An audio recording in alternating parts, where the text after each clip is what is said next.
નર્મદામાં મતદાન મથકો પર મતદાન યોજાયું હતું। બંને મથક પર શાંતિપૂર્ણ માહોલમાં મતદાન પૂર્ણ થયું છે। તમામ 296 બેઠકો માટે ડેરીની ચૂંટણીમાં મતદાન કરવામાં આવ્યું છે। સાથે જ 30 ઉમેદવારોના ભાવિ મતપેટીમાં સીલ થયા છે। આપને જણાવી દઈએ કુલ 296 મતદારોએ ચૂંટણીમાં મતદાન કર્યું છે અને આવતીકાલે સવારે 9 કલાકે મતગણતરી યોજાવાની છે।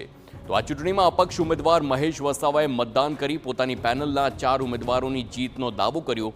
સાથે જાહેરાત કરી છે કે જીત થયા બાદ ઘનશ્યામ પટેલની પેનલને ટેકો આપીશું। हमारा अपक्ष है, हमें हमारा रोलर से 4 बे जिला ने अंदर एक महिला एक हूँ एसटी तरीके महेशभाई छोटूभाई वसावा અને બાકીના અમારા મહેન્દ્ર સિંહ દેસાઈ કે અમે ઘનશ્યામભાઈ જોડે આટલા સમયથી રહ્યા છે, ડિરેક્ટર રહ્યો, વાઇસ ચેરમેન રહ્યા છે, એમની સાથે સ્વાભાવિક છે કે એમની સાથે અમે વહીવટ કર્યો છે, ચલાવ્યો છે, પણ અત્યારે અપક્ષ છીએ એટલા માટે અમે એમના સપોર્ટમાં રહીશું।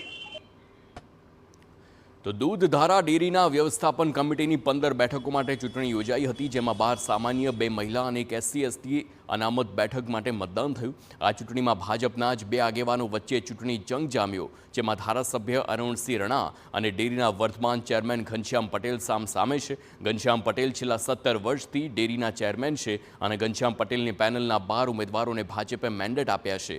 તો ધારાસભ્ય અરુણસિંહ રણાની પેનલના 3 ઉમેદવારોને ભાજપે મેન્ડેટ આપ્યા છે। મેન્ડેટ વગર અપક્ષ ચૂંટણી લડતા 9 લોકોને ભાજપે સસ્પેન્ડ કર્યા હતા। રોજ દૂધધારા ડેરીના ઇલેક્શન માટે રાજપીપળા ખાતે તથા જિલ્લા આયોજન કચેરી ભરૂચ ખાતે મતદાન મથકનું આયોજન કરવામાં આવ્યું છે, જેમાં 296 વોટર્સ છે અને 12 ઝોનમાં એક ઝોન બિનહરીફ તથા 11 ઝોનની ચૂંટણી તથા એક મહિલા અનામત માટે 2 મહિલા અનામત માટે તથા એક આદિજાતિ ની સીટ માટે ચૂંટણીનું આયોજન થયું છે। ચૂંટણીની શરૂઆત થઈ ગઈ છે, બધા વોટર્સ આવી ગયા છે ને મતદાનની પ્રક્રિયા શાંતિપૂર્વક ચાલુ